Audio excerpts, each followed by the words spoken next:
30 सालों में नहीं, आज़ादी के बाद बिहार में हुए चुनाव में ये सबसे ज़्यादा वोटिंग परसेंटेज। ये दो बातों को दिखाता है। पहला कि जो बात हम लोग पिछले कई महीनों से, बल्कि मैं 1-2 साल से कह रहा हूँ कि बिहार में 60% से ज़्यादा जनता बदलाव चाहती है, और पिछले 25-30 साल से जो राजनीतिक विकल्प के अभाव में एक तरह से धीरे धीरे राजनीति को लेकर, चुनाव को लेकर उदासीनता बन गई थी, विकल्प नहीं था लोगों के पास।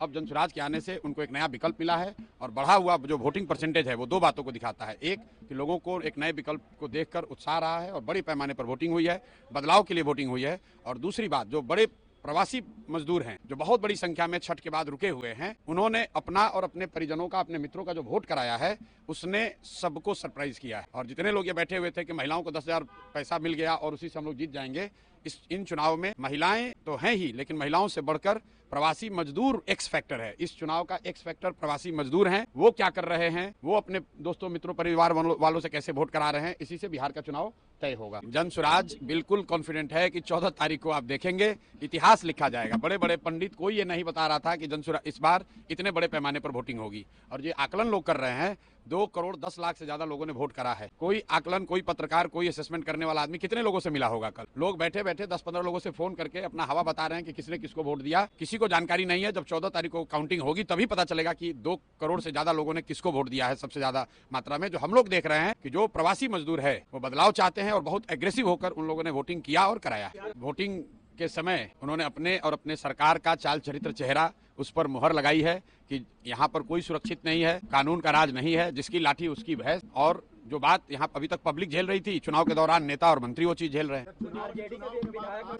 भाई वो बाल नोचेंगे कि सर नोचेंगे, ये उनका काम है। मैं इतना जानता हूँ कि बिहार की जनता ने कल के वोटिंग में दिखाया है कि उनके पास जब विकल्प एक मिल गया तो उन्होंने बढ़ चढ़ के वोटिंग में, लोकतंत्र के इस पर्व में हिस्सा लिया है।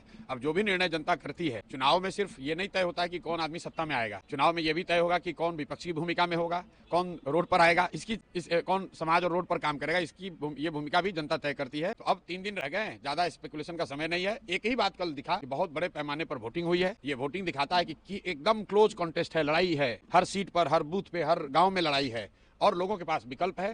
जनसुराज की सबसे बड़ी सफलता यही है कि लोगों के पास एक विकल्प है। लालू के डर से नीतीश भाजपा, और भाजपा के डर से लालू को वोट देने की जो मजबूरी थी, वो मजबूरी खत्म हो गई है। लोगों में उससे उत्साह है कि उनको एक नया विकल्प, एक नया रास्ता दिख रहा है, इसीलिए लोगों ने इतने बड़े पैमाने पर वोटिंग करी है। सम्राट चौधरी को यह बताना चाहिए कि वो तारापुर जीत रहे हैं कि हार रहे हैं। अपना चिंता करें कि तारापुर में जीत रहे हैं कि हार रहे हैं। सम्राट चौधरी जैसे नेता कभी नीतीश कुमार को लेकर गए, कभी राजनाथ सिंह जी को लेकर गए, इतना डरे हुए हैं खुद चुनाव जीतने के लिए। अपने जितने एनडीए के बड़े नेता हैं सबका जाकर मीटिंग, रैली करा रहे हैं। अगर इतने ही कॉन्फिडेंट है तो बाकी लोगों को रैली कराने की क्या जरूरत थी? खुद ही जीत जाते, अपने काम के आधार पर जीत जाते।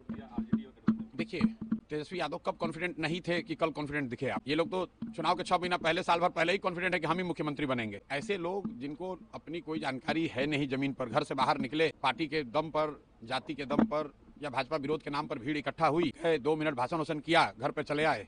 उनको क्या जानकारी है कि गांव में निचले स्तर पर क्या बात हो रही? आप मुझे जितने पत्रकार लोग हैं ये बताइए, किसी मीडिया चैनल ने, किसी पत्रकार ने, किसी राजनीतिक विशेषज्ञ ने, किसी पार्टी ने अगर ये कहा हो, किसी नेता ने कहा हो कि बिहार में इस बार अप्रत्याशित वोटिंग होने वाली है? किसी ने नहीं कहा है। और ऐसा नहीं है कि महिलाओं की वोटिंग ज्यादा हो। पहली बार बिहार में युवाओं की वोटिंग सबसे ज्यादा हुई है। सबसे ज्यादा एग्रेसिव होकर युवा वोट किया है। तो अगर युवा वोट कर रहा है तो अपने भविष्य के लिए वोट कर रहा है, बिहार में बदलाव के लिए वोट कर रहा है, बेहतरी के लिए वोट कर रहा है। स्टेटस को के लिए इतना बड़ा वोट